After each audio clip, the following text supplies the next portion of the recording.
Hello,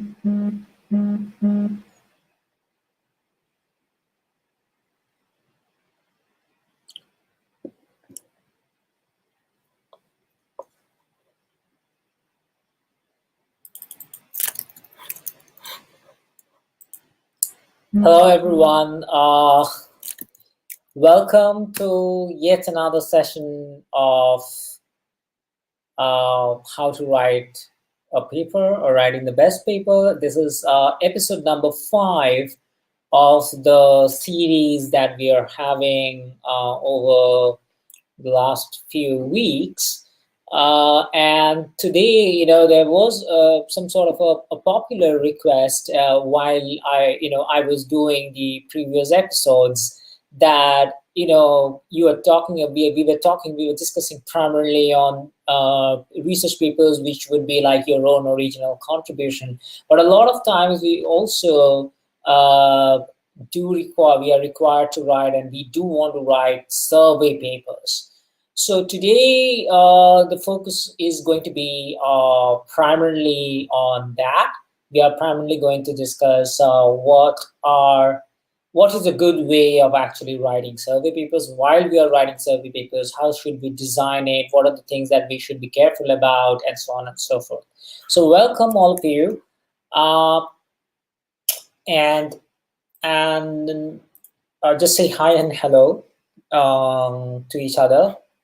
And just tell us what you're working on, where are you from, which country you are from, and so on, right?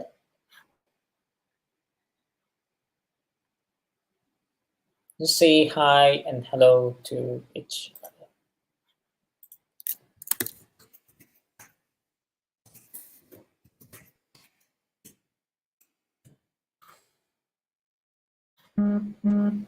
So we are 8 minutes before time. So those people who have already joined in, just say hi. Just we would love to know your name and your research interests, what you are currently excited about, where you're currently struggling, whatever you wish to share, which might be useful or interesting to the club that we are trying to build over here. For those people who do not know me, I'm Sourish, and I happen to be a professor at one of the tech universities in India. And at the same time, I also happen to be the founder and CEO of Rax, which happened quite accidentally. But yeah.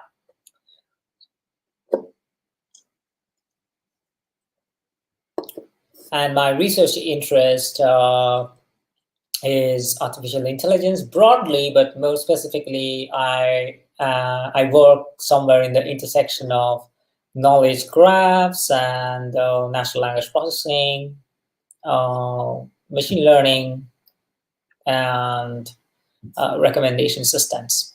So think of it like somewhere in the intersection of all these.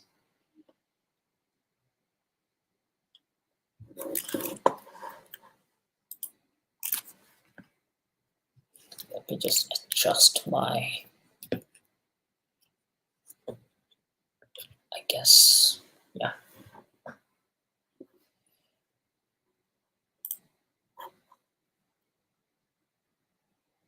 Just don't be shy, guys. Just say hi and hello. And in case you still don't know that we actually we are having this growing small, but still is quite growing at a very good pace.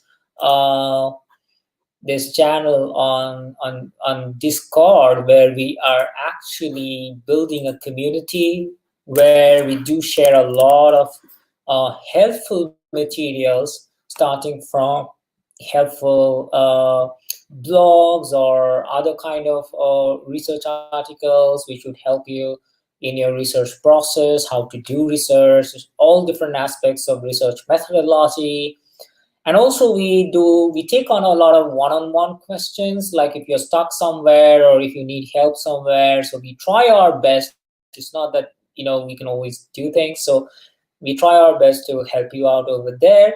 And also that's one of the other reason why we are trying to build this community on Discord, where the idea is that the more people come in and join in, like seniors coming in, senior researchers coming in, the more the junior researchers can be benefited out of them, right? And more specific research help that probably I cannot give, because those are, we get a lot of questions which are related to, very specifically related to their domain or their research area. So the more diverse we can build the community on Discord, the better we can actually help each other out. So please join Discord. This is the link. I'm sharing the link on the chat. So join Discord, and just let us know. I mean, how you feel about it, and uh, so and bring your friends as well. Bring your colleagues, bring your classmates, lab mates, and let's see if we can actually make a really really uh, enriching and enlightening experience on that platform. That's the goal. I don't. Let me see.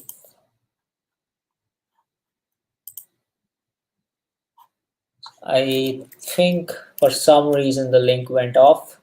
Okay, let me just put it back again. Just say hi and hello, people. Just say hi and hello to each other. What's your name? Where are you from? I guess for some reason the message is getting retracted. I don't know why.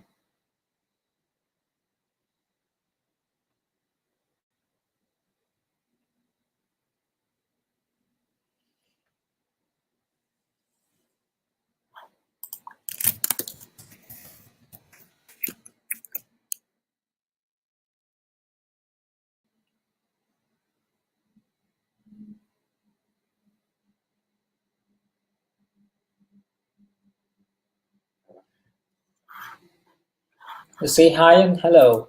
I see people joining in. They're sort of shy now. Don't be shy. Just say hi and hello and what you're working on, which is your research area, which university or institution you belong to, which country you belong to. We would love to know that. And today we have a really, really important topic. I will be, trying my best to make sure that you get something out of it tonight.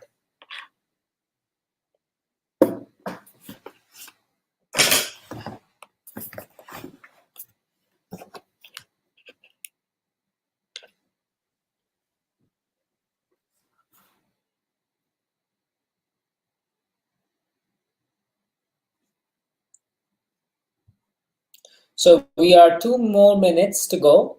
So 2 more minutes, and we will start today's session.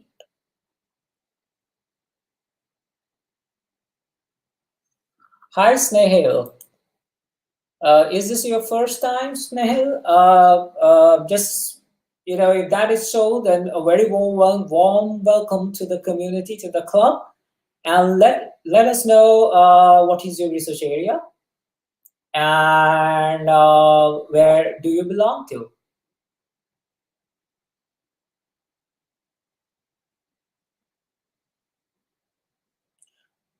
People just hang on. We are just 2 minutes, 1.5, 2 minutes, and we will start.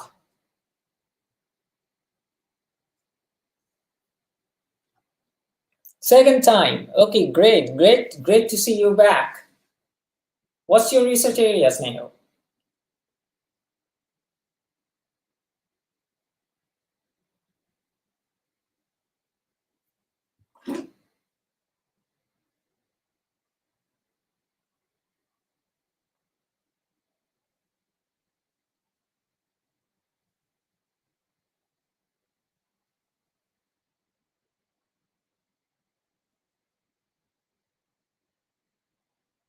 Anybody else? I see other people as well. Why are you guys so shy about yourself?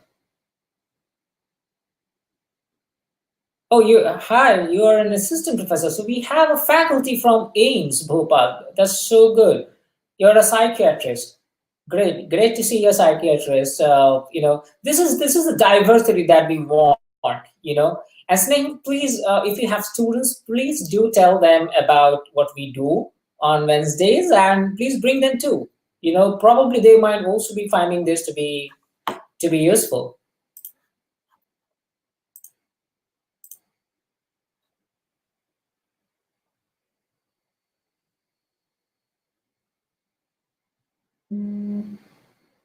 So Snehal is actually a proper DR, like a proper doctorate, so doctorate, I guess.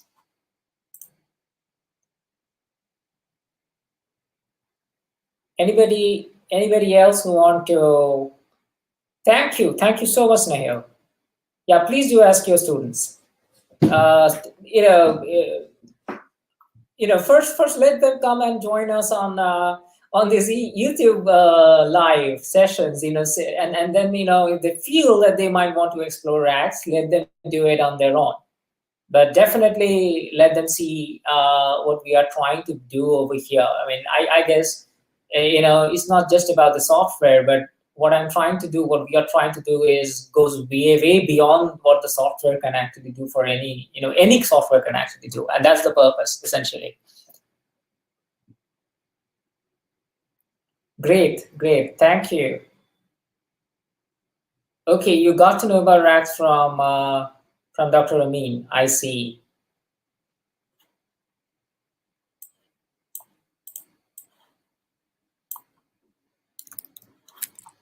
I see.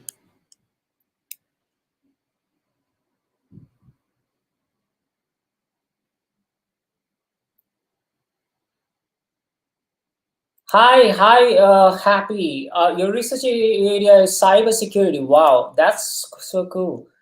You're pursuing your PhD. Great. Thank you. I'm trying my best to make sure that you get something out of these sessions. Right. Okay, so 9:02, and let's start. Let's start. And Ketul is nudging me to start, and let's let's let people keep joining in as we start. Right. So let me just share my screen. Yeah. Let me see if my screen is getting shared. I hope my screen is getting shared. All right. So today. Let me just check if my screen is getting shared, okay?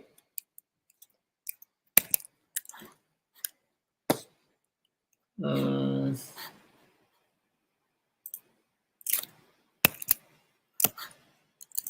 just bear with me for 2 seconds. Okay, yeah, the screen is getting shared. Okay, hi Rashi, hi, great to see. Oh, alternative fuels, that's good. That's pretty good. Alternative fuels is something which is extremely important topic. Yeah.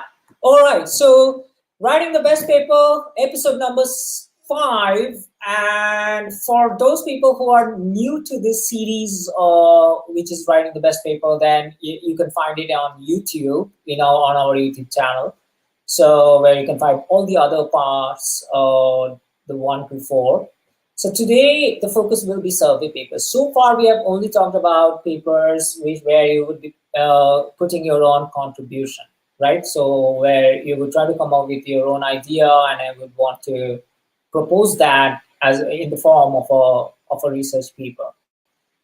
But a lot of times we are also required, and we do want to write survey papers. So today the entire point, and I told I have told some people have asked me like, what about a survey paper? And at that time point I told that, look here, survey paper are a whole different ball game. It cannot be the same structure and the same style that I discussed in my previous episodes of the series. So today I'm going to focus purely on survey paper, and so people don't confuse this with original papers, in the sense of, this is different. For original papers, you should be looking at the previous episodes, how to write an original paper, how to write. So let me be very clear on that, right? So, just to make you understand, for those people who do not know, RAX is a next generation literature analysis and comprehension tool, which helps you to critically examine a literature, a research paper, and quickly comprehend it or understand it, and critically dissect it, and figure out how you can compare and contrast and get new ideas, get to the research gaps or the research opportunities very quickly. So through the use of AI and through the use of design and engineering, we are trying to solve some of those issues. So you can later on go to Rax and see if that can be useful for you. If we get some time tonight, I'm also going to show you how probably you can actually use Rax for writing survey papers, right? So I'll try to make sure that we cover a little bit of Rax as well, so that I can show you how you can actually use Rax for to some extent for writing survey papers. Okay, so there are three primary types of survey papers, right? So we first need to understand the categories or the types of survey papers. There is one kind of survey paper where the focus of the paper is to cover all contemporary landscape, and by contemporary, what I mean is that recent. Okay, so what is the recent research landscape? Okay, what is the recent research publications out there, or the research output out there, right? The research material out there, and it has to be recent. It has to be contemporary. So it covers the contemporary research with respect to the research questions. So the focus is primarily to give you an overview of all the different types of research questions that are related to a specific research topic.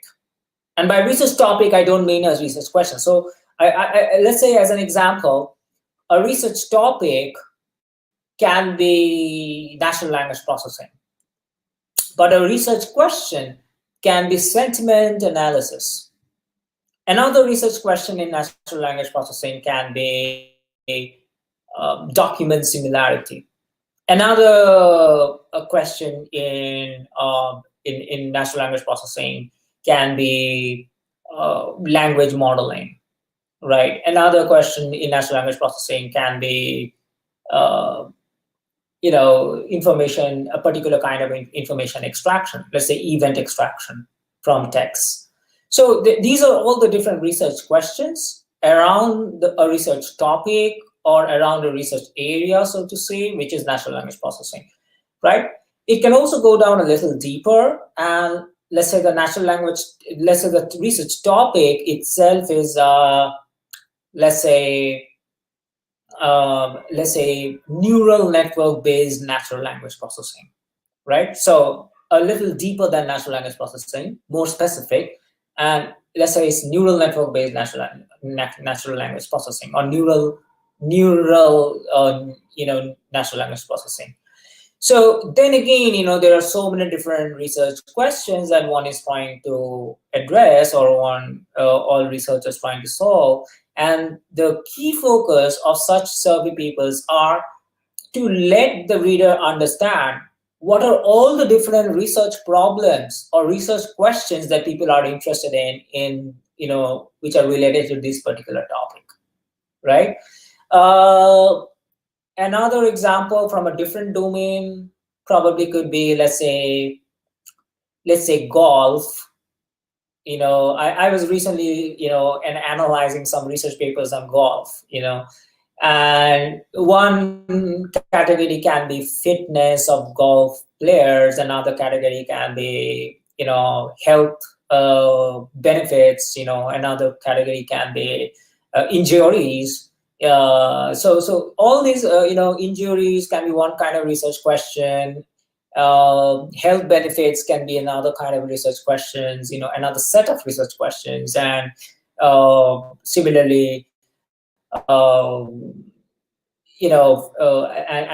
injuries can be another set of research questions. But the key topic around which all these research questions is golf, right? So that's kind of the research topic, golf.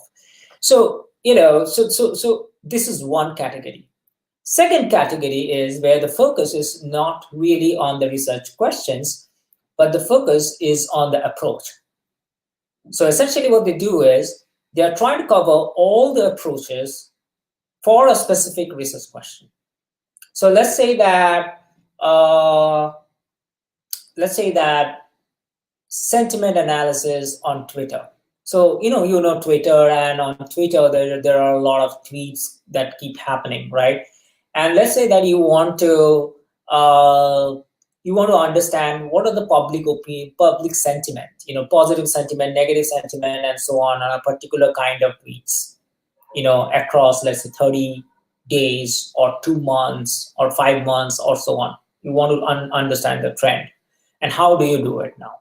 How do So what these sort of survey papers would do, which are more specifically addressing the approach, is they would try to cover all the different types of approaches, the different methods, the different genres of approaches, right? Or the different paradigms, so to say. Okay, so the different categories of approaches, and they cover each one of those categories, and then they, within each category, again, they go into the depth. So essentially the primary focus is all the different ways in which this particular research question is addressed, right? So that is the second category of survey papers. The third category of survey paper is where the specific focus is on the evaluation method, where the evaluation method is actually, imagine that that's the meat, that's the core of that particular research question, or that's where all the originality and novelty lies. And what such survey papers try to do is that they try to cover all the contemporary papers, research papers, which have dealt with the same research question, but which have come up with all sorts of varieties of evaluation methods, right? All sorts of evaluation methods that people have taken to evaluate certain kind of approach, right? So or to evaluate whether certain approaches work or not. How good is a certain kind of approach. So that's what we call as evaluation, right? So see, these are the three primary types of survey paper. And apart from these three primary types, you would find some more categories, some other categories, three more categories, which sometimes you find them. They are more niche, they are more narrow kind of survey papers. And one out of those narrow kind of survey papers, one kind is where the key focus is in the variance of a specific research question. So imagine that the specific research question is sentiment analysis, right? And what can be all the variants? One variant can be sentiment analysis on Twitter tweets. Another variation can be sentiment analysis on Facebook. Another variation can be sentiment analysis on LinkedIn, right? Another variation, a very different variation, can be a little off, where you go away from, say, social media. And another variation of the research question can be sentiment analysis on Amazon reviews. Another variation can be sentiment analysis on Netflix reviews, right? So these are all the different variants of a one specific research question. So the research question remains the same, but there are different flavors of the same research question. And these kind of survey papers, what they do is that they try to bring all the different variations of the research question, right? Similar way, a second category in this narrow, more specific kind of survey papers is where what they do is they would try to highlight on all the different variants, contemporary, by the way, that goes without saying, all the different variants of a specific research approach, right? So let's say that you are trying to use deep learning for sentiment analysis.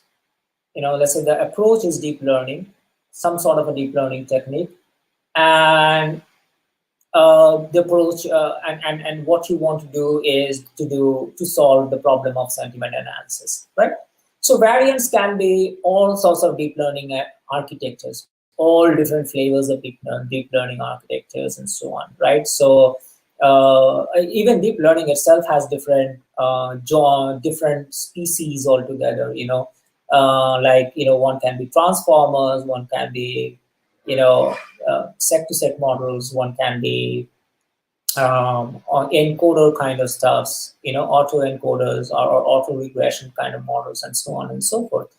For and if I have to take another example from a different domain, maybe a research approach can be, let's say, uh, a specific, let's say in a biomedical kind of domain, the research approach can be a particular kind of surgery, let's say, and all the variants can be, the different methods, or the different techniques, or the different tools, or the different kind of technology that overall is the same method, overall is the same approach, but the variation is more in terms of the nitty-gritties, right? And how the nitty-gritties would vary. So in that way, that can be a survey by itself. And the third kind of narrow surveys, I mean, by the way, these three, just to remind you, these three kind of survey papers are essentially those kind of which are very narrow, which are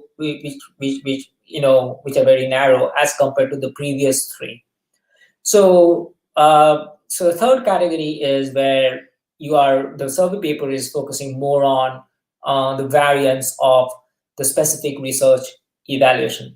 What are so you have one kind of research evaluation, and you're just focusing on that kind of research evaluation technique, but you are trying to show all the, what has everybody else, done using the same style, keeping the same style in terms of research evaluation.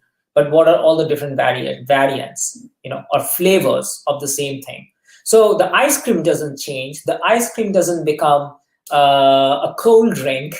But what we are trying to do over here is we are trying to bring out all the different flavors of the ice cream, right? So that's the, in a lame analogy sense, that's what these kind of survey papers are. Very, very narrow, picking one specific item, let's say ice cream, and then sticking to ice cream, and don't deviating and not deviating from ice cream, but showing you all different flavors of the ice cream, right? Whereas when you compare that with these kind of survey papers, which are more primary in the sense they are more dominant. When you look into the, all the different types of survey papers that you would find out there, so these are broader as compared to that one, where we are talking about all different types of research questions on a specific topic, all different types of approaches, all different genres of approaches, right, to a specific research question, and all different genres of evaluation method to a specific research question. I would, from at this point, like to take some questions.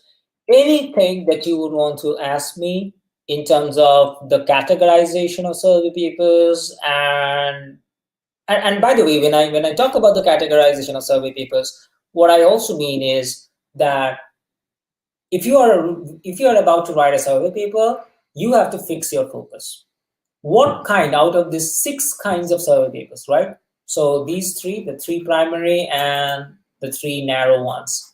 which of these six you kind of or category of survey papers you are willing to write, or you are in a position to write, right? So that is something that one has to decide, very clearly, right? So okay, now some question time. Let's see if we have some questions.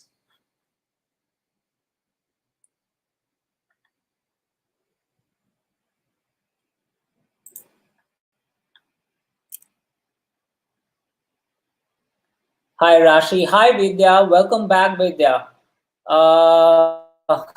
Vidya has a question which is not really, in the context of today's discussion, but just to let you know, I came up with the word Raxter, in the sense like Rax means RA as in research assistant, and I love this cartoon character called Dexter. I don't know how many people know it. Dexter's laboratory, and I just punched these two together, and it's just Raxter.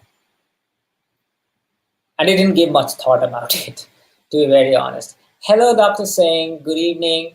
Hello, Ramaji. I think I know you. I think you are from I am Bangalore. If that is so, if I am remembering you correctly, then a very very warm evening to you, Ramaji. Uh, okay, so Vidya has a question. Hi, Ibrahim. Great. Ibrahim, just let us know from where you are and what you're working on. Okay, first, Ramaji has a question. Let's see. Qualitative research and survey-based collection of data. Are you going to touch upon this area? I want to do a very separate session on qualitative research, and how and survey is part of survey becomes part of qualitative research. Today I didn't have any plan as such, because today the topic is more about writing survey papers, how to do survey papers. But there is some sort of a connection that you will find later on in a loose way. There will be some sort of a connection when I will be discussing how to write a very strong survey paper. But definitely this is one topic that I have reserved as a separate Wednesday session, only on this, and probably I would do two, because it might be very well possible that I won't be able to cover all of that in one session. So Vidya, you have a question. Let me see. How many types or kinds of research methods? Okay, this is interesting. Okay, let's put it this way. So there are two categories, two kinds of research, Vidya. One is, I put it this way, let me just pop up the thing. It's easier that way to yeah. So okay, so Vidya, there is two different types of research, broadly speaking. There cannot be anything more than that. One is what we call as the game of jigsaw puzzle. So let me just write it. So you are either you are playing a game of jigsaw versus, or you are playing a game of what I call Lego. Okay, so there are two, and sometimes you are playing both at the same time. So there are two types of researchers or research, that happens. What is a game of jigsaw? A game of jigsaw is whether this entire research community, which is actually trying to solve the same problem or address the same research question. There's a common research question, and everybody is trying, contributing, putting a little piece, like how you would solve a jigsaw puzzle, and then everybody is putting their own piece, and to some extent it has been solved, but still a lot of the stuff is left. And you are also trying to look at what other people have done and trying to keep putting. It's almost like trying to put your own piece together with what other people have already done, and trying to complete the picture. So that's one kind of research. The other kind of research is the game of Lego. I don't know how many people have played the game of Lego. So in Lego, what happens is that you have these building blocks, and you just use the blocks and you build let's say a house or maybe a whole colony and so on and so forth, right? So in a game of Lego, what happens is that, so these building blocks are research outputs, researches that have already been done by other people for a very different purpose, right? Not so they had a very different purpose, they had a very different research goal, or they were trying to address a very different research question, but their outcome or some part of that outcome, you are using that like building blocks, and you are trying to address your own research question, right? Sometimes, and or not sometimes, many times, you are trying to play both the game of Jigsaw as well as the game of Lego at the same time. You might have to do that as well. So one way of looking into research is from this perspective. Like you're either trying to play the game of research method, game of Lego or game of Jigsaw. The other perspective is, on the other hand, the perspective is from the categories of research questions. So in general, there are all these different types of research questions. So either one kind of research question is that you are trying to report an observation. Okay, so that's pretty much a research question, and you're trying to report an observation that nobody has done. So the observation itself is new, and that is the originality, right?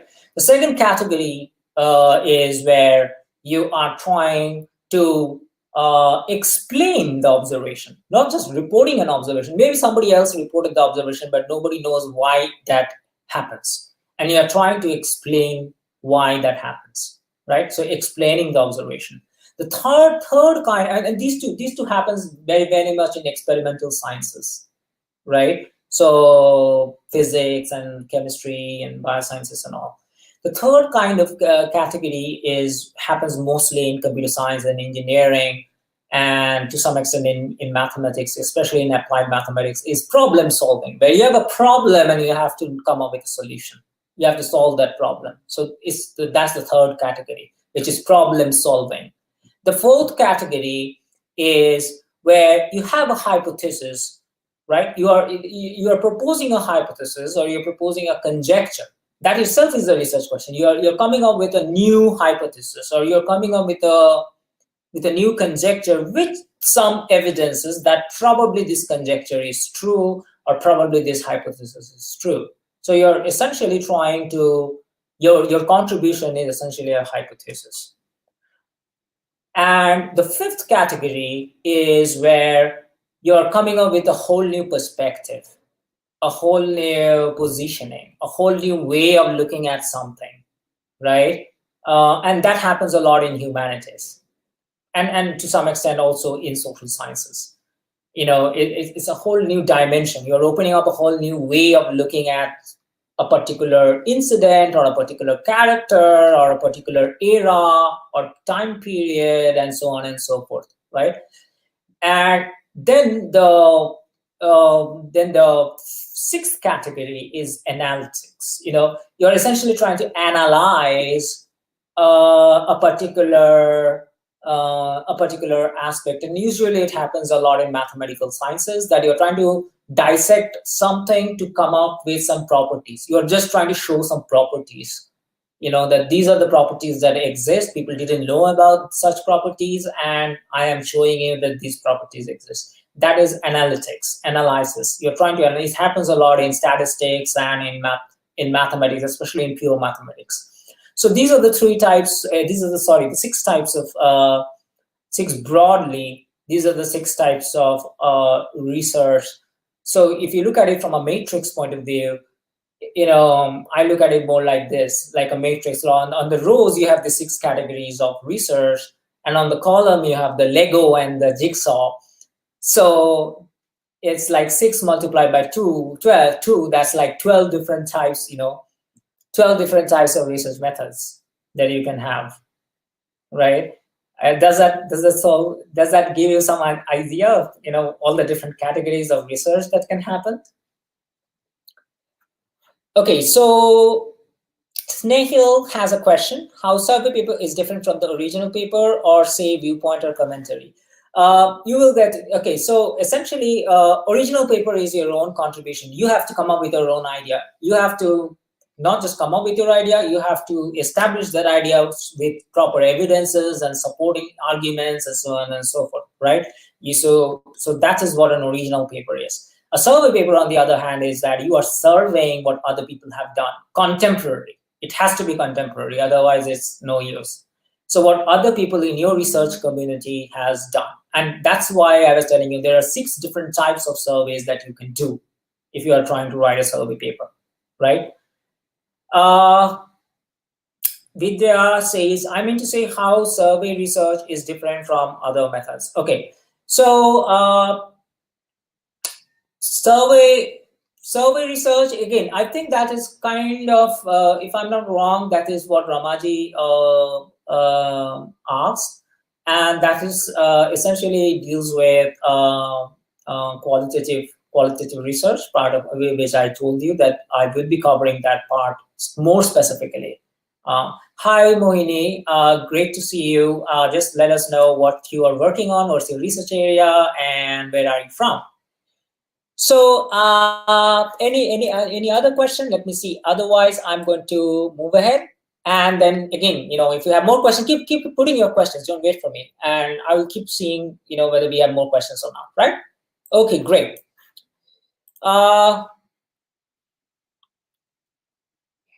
So now, but the problem is this. You see, so much to survey. Right, so you have your reading list can keep proliferating over and over and over and over. And imagine that some papers you started out with, some papers that your advisor gave you or professor gave you, or some paper that your lab mates suggested and you might want to read, papers that are already found on the online databases. And then what happens? Guess what?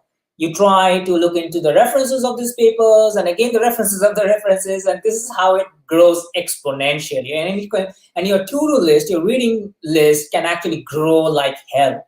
It can just grow exponentially without you having even to realize that how many papers you have already collected in your collection, and you are not really finding the time to have a quick read over them, and you don't really, but at the same time you want to read it. You can't really miss out on the key important points, right? So that's one problem. And how do you survey that together? How do you compile them together? And where do you even stop? Because you cannot just keep reading papers and not write the survey paper, right? So there has to be some termination point. Where do you just stop? So these are the things that we are going to now discuss next. And I'm going to show you that this is where Rax can actually be quite helpful if you do want to use Rax, where Rax can be actually helpful in actually solving this issue for you.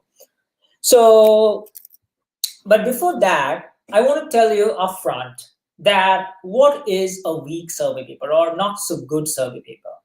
What are the signs of a weak survey paper? And why I'm telling you this, because you know what, you need to, if you are writing the survey paper, a survey paper, you have to make sure that you don't do these things. You make sure that this is not something that you are also doing.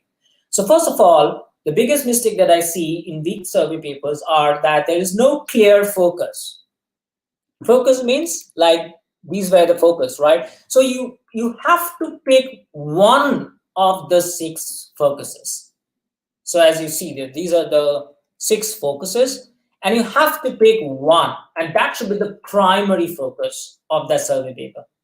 What I see is that a little bit of focus number 1, a little bit of focus number 2, a little bit of focus number 3, and it's all mixed up and it's all over the place.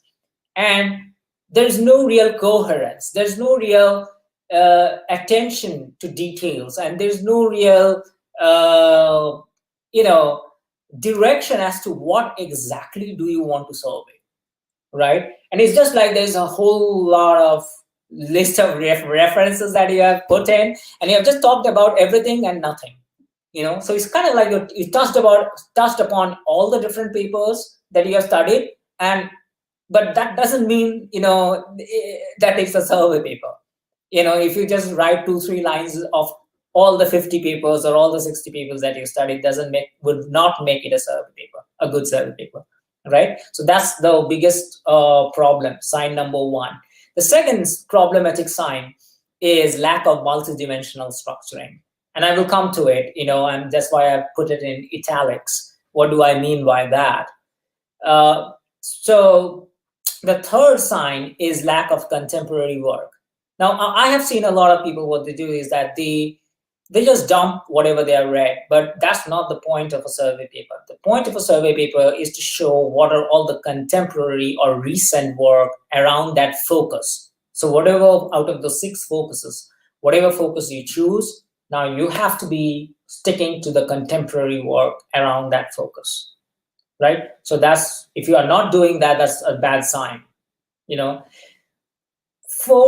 4 bad sign of a weak survey paper is that lack of balanced critical comparative study. And I'm going to be dwelling more deeply into this part. Is very important, and this is where your contribution so far as the survey paper is concerned is very critical. It's not just about dumping the papers that you have read, and not even if you have read contemporary papers, and it's not just about dumping all of that in one survey paper and just writing 2, 3, 4 lines about each one of them. You have to do critical comparison. It is a comparative study at the end of the day. A survey paper has to be a comparative study. It's not just writing some 2, 3 lines from the abstract or the introduction and the conclusion of all those 50 papers and you're done. No, that's not a good survey paper. And it has to be a balanced criticism, a very balanced criticism. It cannot be a very skewed up, biased criticism. And you need to compare it in terms of 3 things. And I would actually go into details of each one of these 3 things, 3 types of comparison. There are 3 types of comparison: reinforcement, augmentation, and contradiction, which means that whenever you're comparing A with B, either A is trying to reinforce B, or A is trying to augment B, or A is trying to contradict B. And you need to explicate the type or the category of the comparison while you're comparing them. It has to be so clear that is it a reinforcement, is it an augmentation, is it a contradiction, right? So these are, and if any one of these 4 things are missing, then that's not a good survey paper. So you have to make sure that when you're writing a survey paper, you need to have these 4 things in place, right? So now let's go into this thing, the sign number 2, lack of multidimensional structuring, right? So what do I mean by multidimensional structuring or multidimensional comparative study?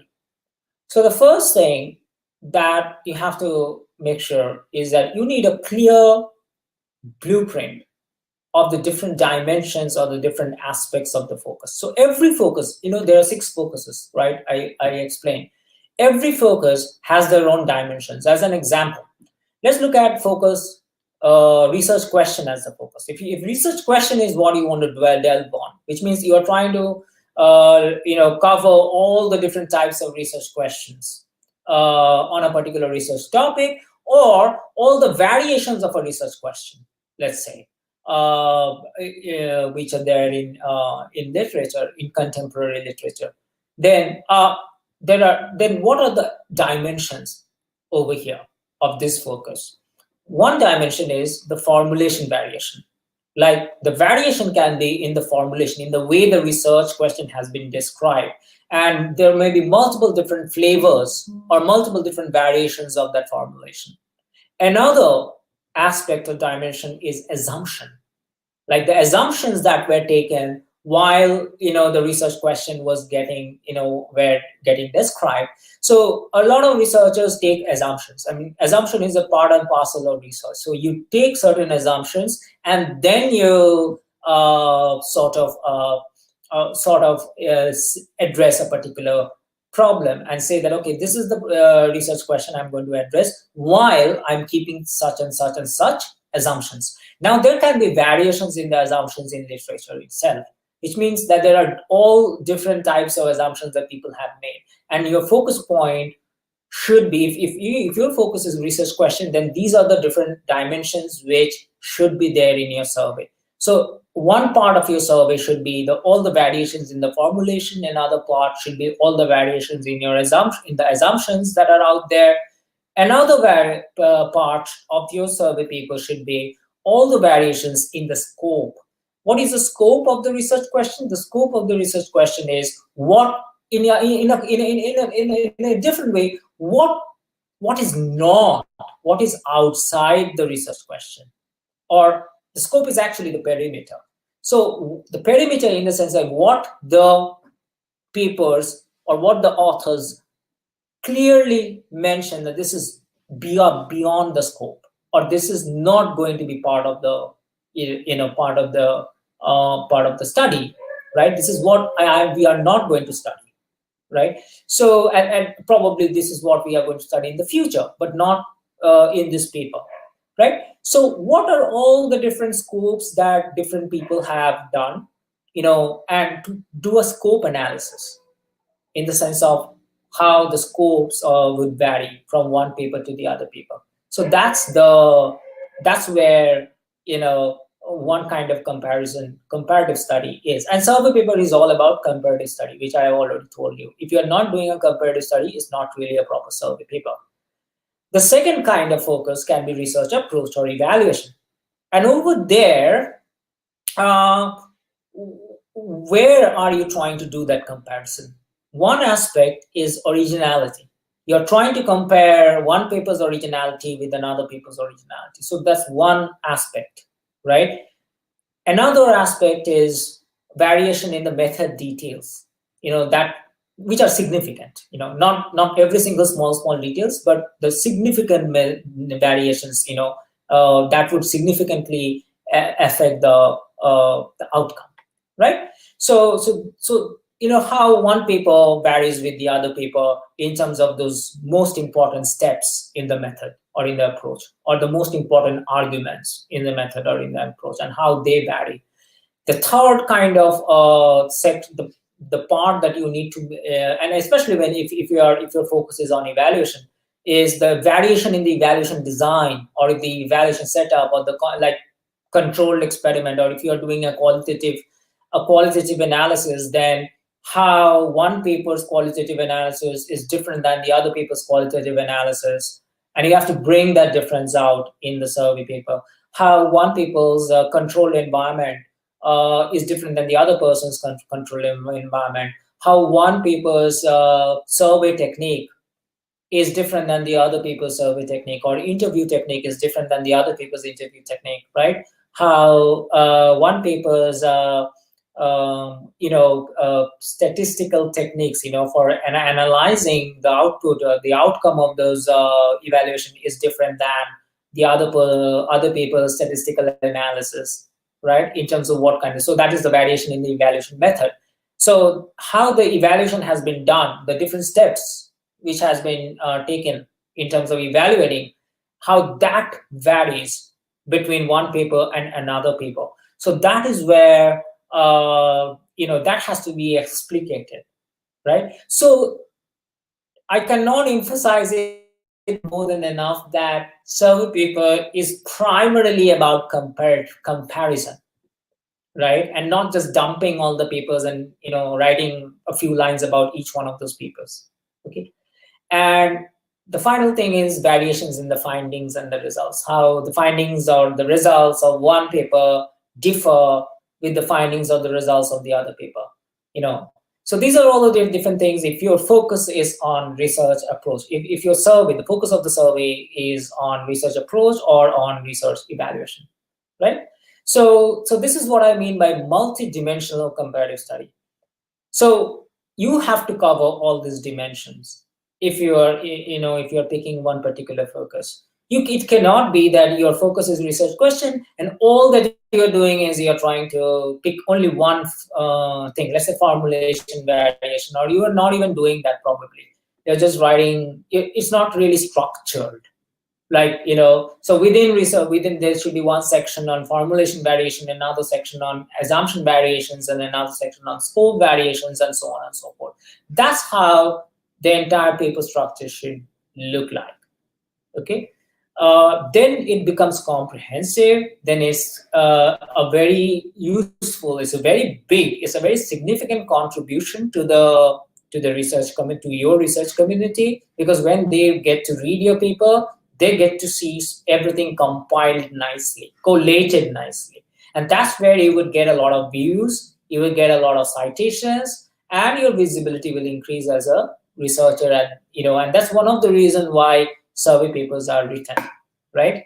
So because survey papers is actually an interesting thing, is that if you write a very good survey paper, the chances of getting citations are a lot more, because you know why? You are covering all different types of stuffs, and all different types of papers, and there is a very good possibility that people will cite your paper, because people will be reading your paper to collect more papers when they will be writing their original paper, right? So the chances of getting citations from a very, very strong and very, very solid survey paper is very high, right? So that's one of the reason, one of the incentive for you to actually write very high quality survey papers, right? And I have seen that many students miss out on that.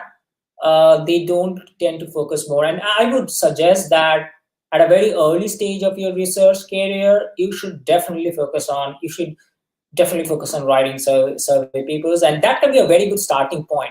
Even when you have, let's say that you don't have your own work ready, you're still progressing in your research, you don't really have anything to show, but you can write a fantastic survey paper, and get going in there. And it's also a very good way in which you can learn, start learning the first time, learning the art of writing a paper itself, right?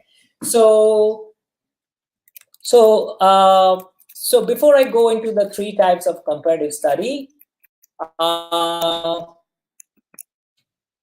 let me see if I have some questions, more questions. Okay, Ramaji is the question is like a scale in surveys a good measure to infer? Um, I To be very honest, there is a particular thing. I don't know, Ramaji, if you know about um, this tool, uh, atlas.ti.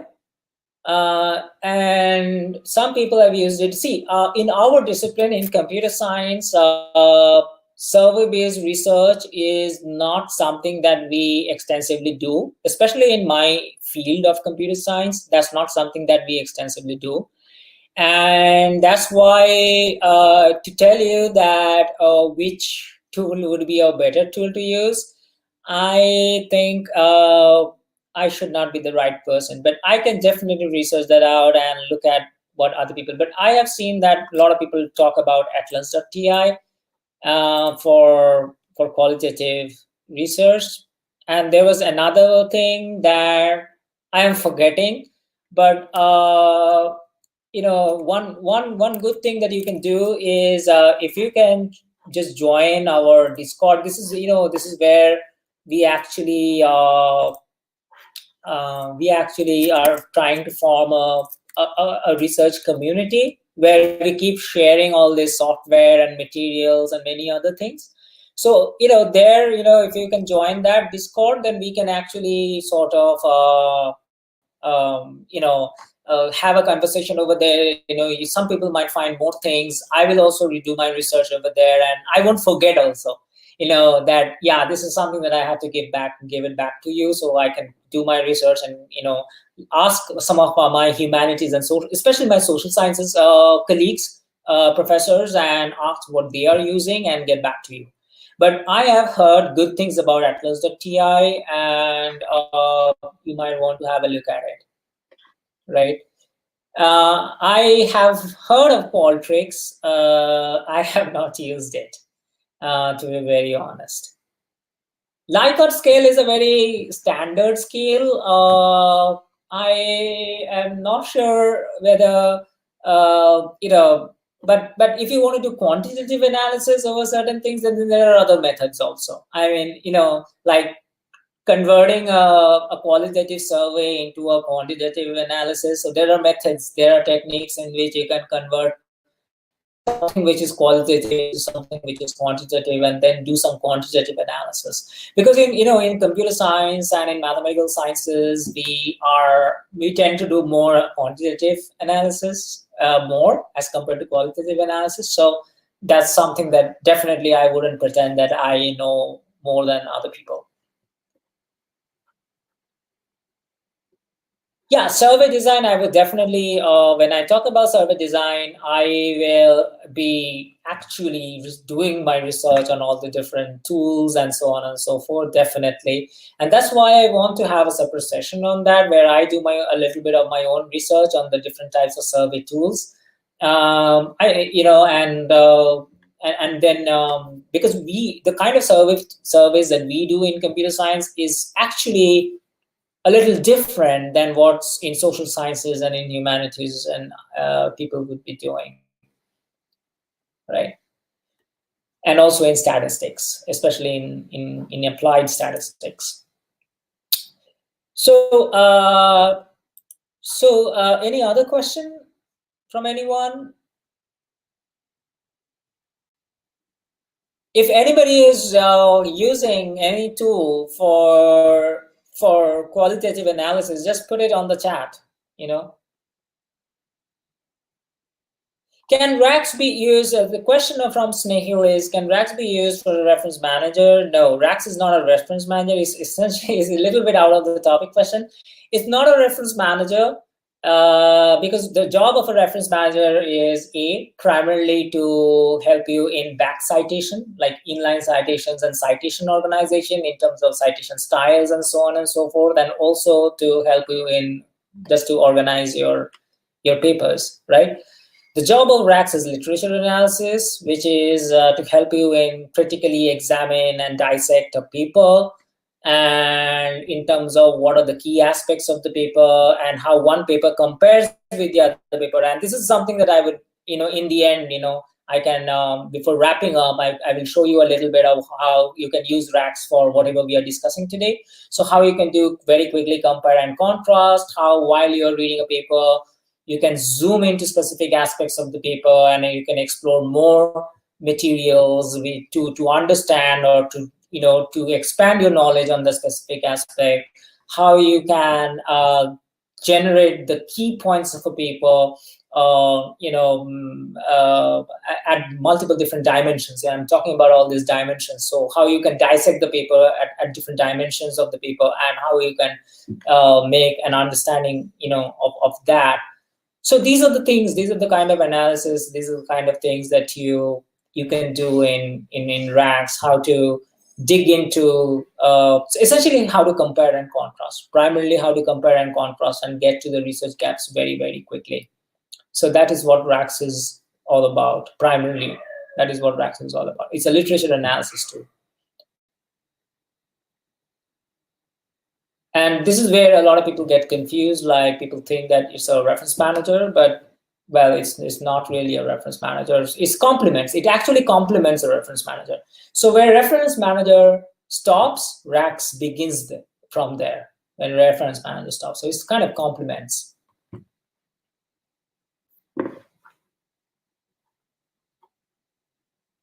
So because the ultimate problem is how to quickly analyze a paper. Organizing a paper, citing a paper, that's all fine. But then the biggest problem that researchers have is how to quickly analyze a paper. And that takes a lot of time, and that's kind of overwhelming.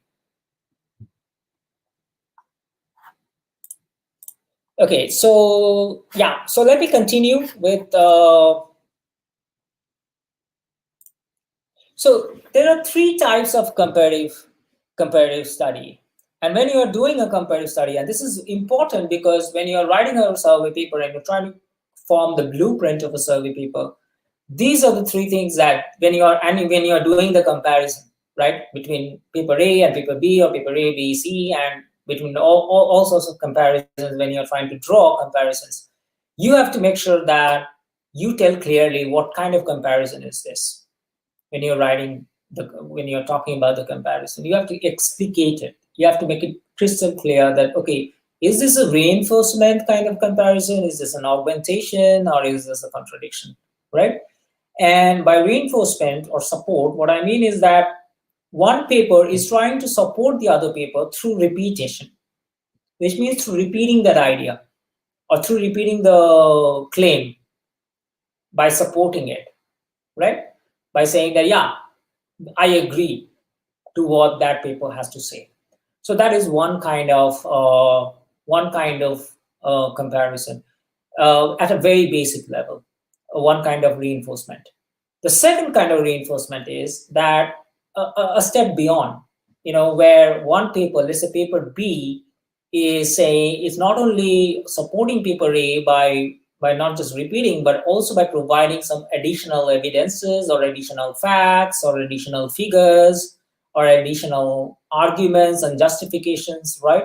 So you get some new thing out of it also. So it's not just paper B is just saying, yeah, this is good and I agree to paper A, but paper B is also giving some new things as well while doing that, right? So these are the two types of reinforcement. And if paper B is doing the second thing, then you have to uh, you have to be very specific about that. You have to specifically say what is that additional thing that paper B is giving, right? Don't just say that, yeah, paper B agrees with paper A. No, you know.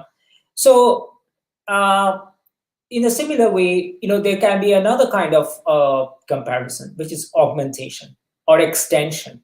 And there can be, again, within augmentation, two types of augmentation.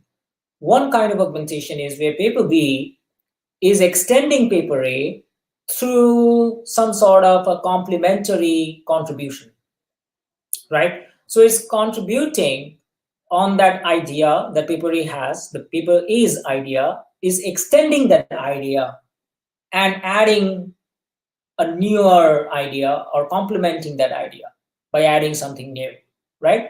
So we get a new idea as a derivative of the previous idea. So B's idea is a derivative of A's idea, right? So in that way, in that sense, it is complementary. Or if not derivative, then B's idea is a corollary to A's idea. And in that sense, it's complementary, right? So it's kind of like jigsaw, the game of jigsaw that I was telling you. So think of it that way, that augmentation is like jigsaw.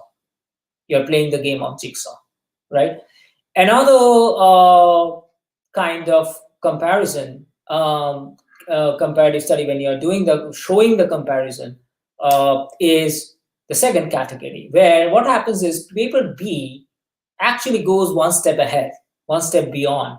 And what it does is that it also gives some additional new insights or inferences or conclusions on the basis of what paper A has done, right?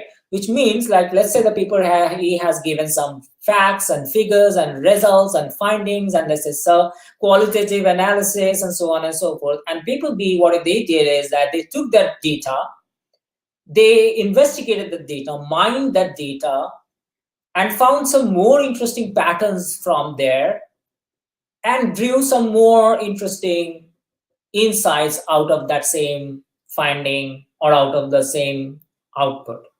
So what they did was they augmented the same thing by contributing in terms of new insights or inferences or conclusions out of the same thing which paper A did.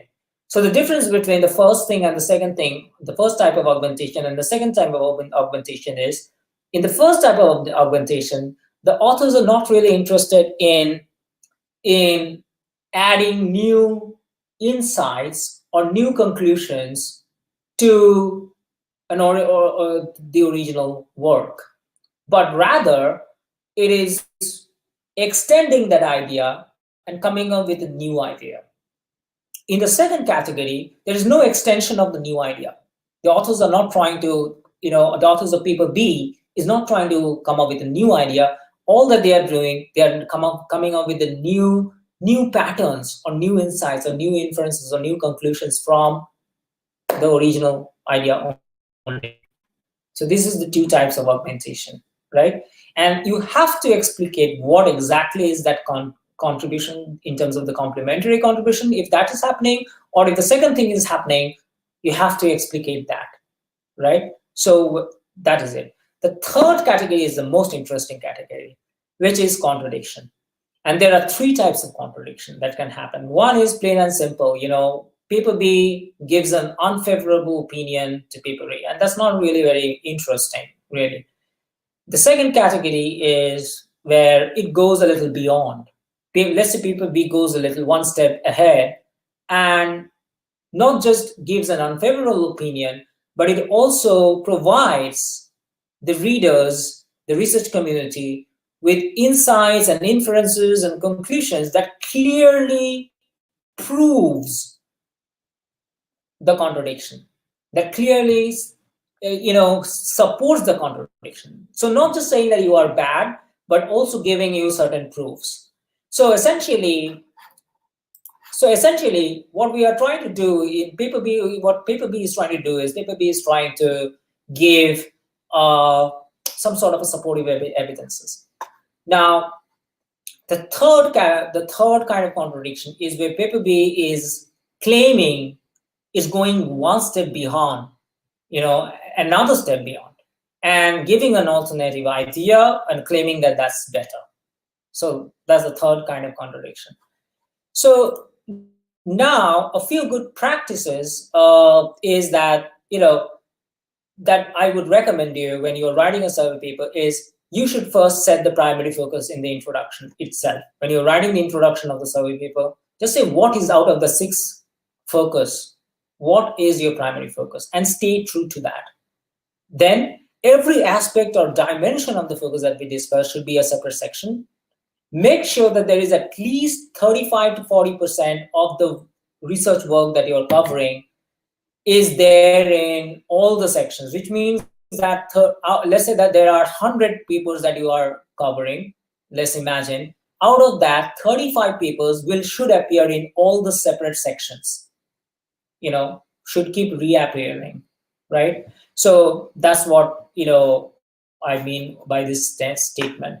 And then most importantly, this is where your contribution lies in a very good, if you want to make it super high quality, you need to give your critical opinion while you are doing those comparisons.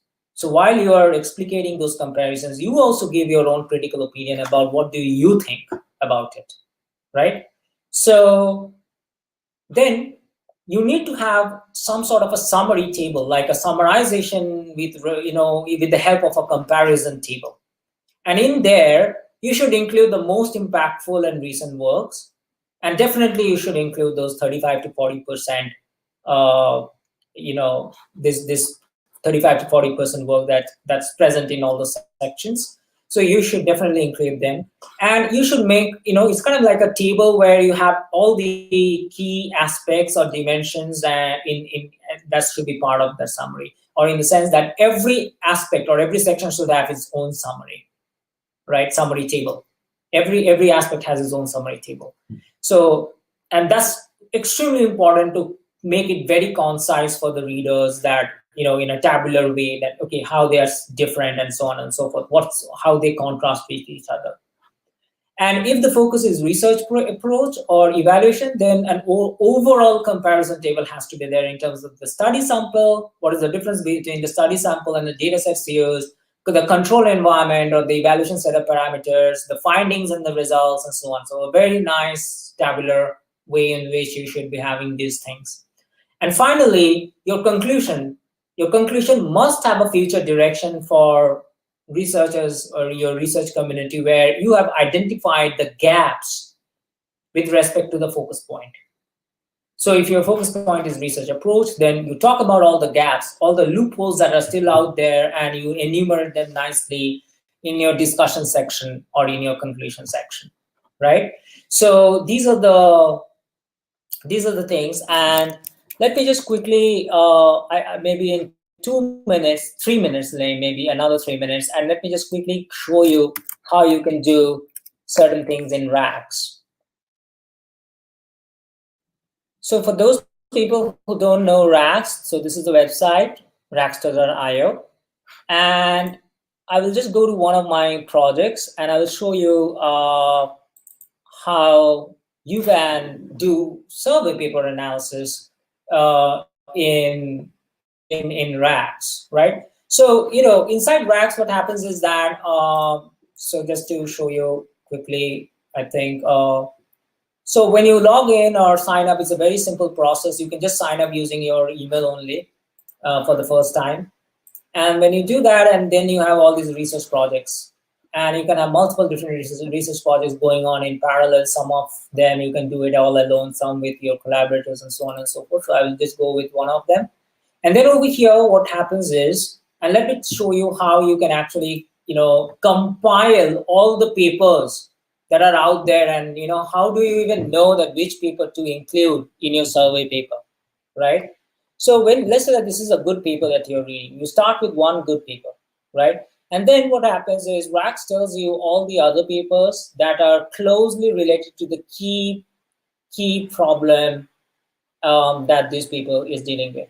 You can also fine tune it over here. You can click on fine tune, and you can say that no, I want to now focus on, because let's say that your focus of your survey is problem statement or your research question.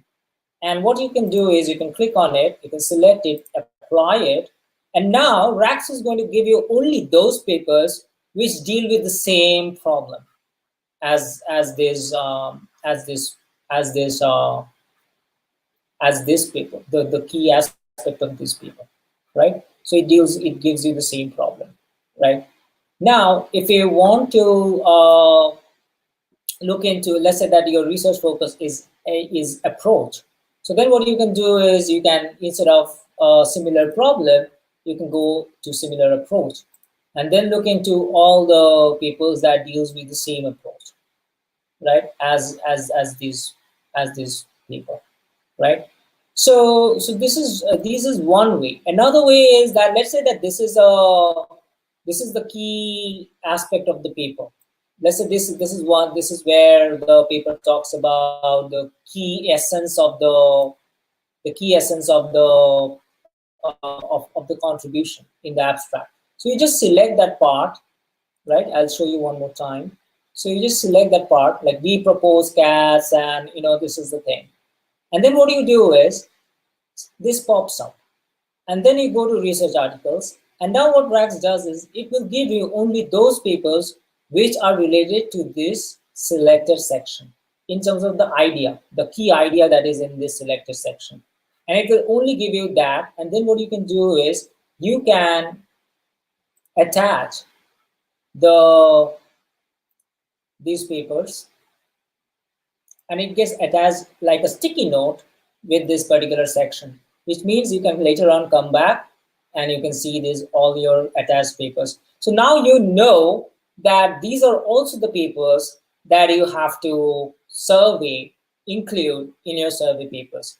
Another way is where, let's say that you already have a lot of papers. So what you can do is you can actually say that, okay, all right, so let me just look into, let's say, this section. And let's say this is the section which is a key important part of which you want to include as a part of your survey. And you now want to see that out of all the hundreds of people of, a lot of papers that you have across your entire collection in Rax, you want to see are there other papers that are related to this section, which means if there is some such papers, then you can also bring, you know that these are also the paper that I need to include in my survey study and in my comparison. And this is an amazing way in which you can very, very quickly, without remembering anything, because because we are reading so much, we forget the details also, of each and every single paper. It's impossible to remember the details of a paper that we read 2 weeks ago or 3 weeks ago or 1 month ago, like every single section of the paper. So what we do is we just select it, and over here there is a feature called compare from your collection. You just click on that, and if there is any paper, I'm not sure whether there will be any paper in my collection. So right now there isn't, but over here there was a paper, as you can see. And So I did the same thing over here in this section. And as you can see, I have connected this one paper, and I can actually write my notes in terms of similarity. What is the similarity? What is the dissimilarity? And so on, right? I can also look into other suggestions that were given to me for this paper, and I can see the particular section of this paper that came from this project, and I can see that, and I can also connect it.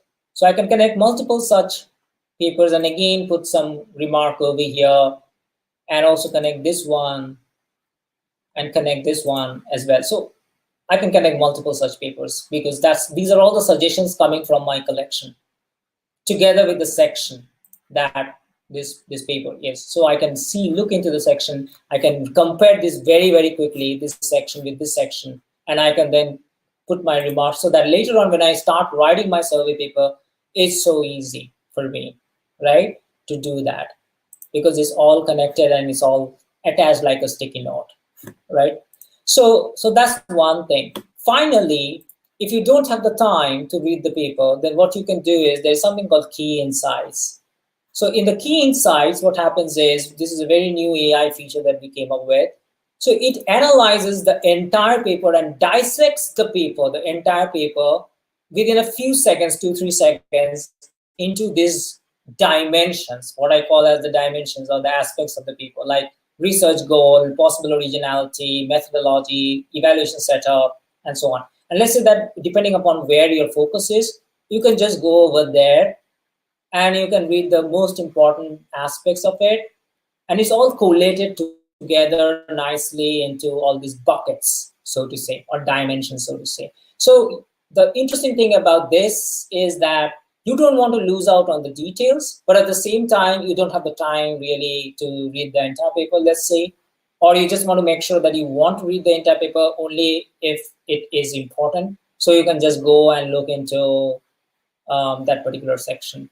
And if you want, you can also do the same thing from here also. You can select certain sections over here and then click on research articles, and only those research articles are going to come that are related to this particular section, right? So this is an amazing way in which you can very quickly get to the real deal of the paper in terms of the dissections and dimensions of the paper, and you can quickly go through all the papers that you have very quickly, right? So that's another thing that you can do.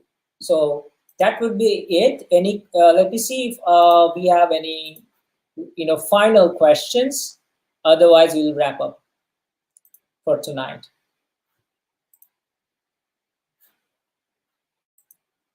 So this is kind of like the end. So make sure that this doesn't happen.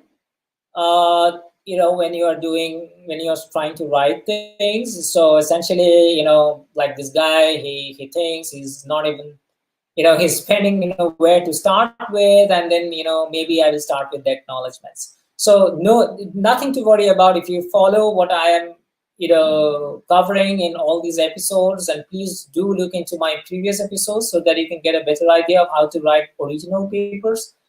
And today I covered how to write survey papers. And next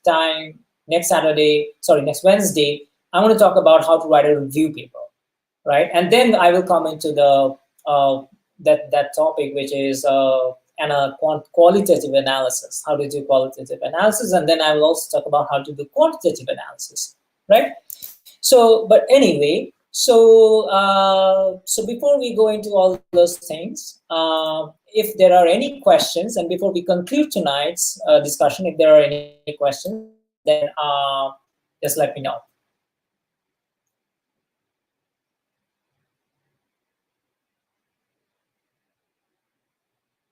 Hi, Dhatri.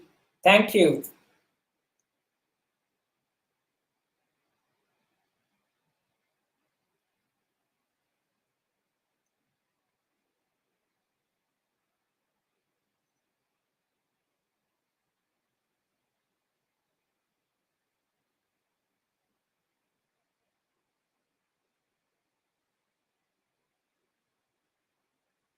Any other questions? Otherwise, I guess it's getting late for all of us in India, at least. So we will then wrap it up.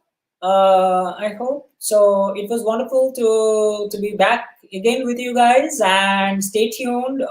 And also, by the way, we are having a very special guest yet again on this coming Saturdays with Sourish, where we'll be talking about how, if you are in your career and at the same time you're also doing PhD, how to balance it out, while you are doing this. So you're coming up with somebody who is very almost a very important, a very VIP person who has actually done it himself.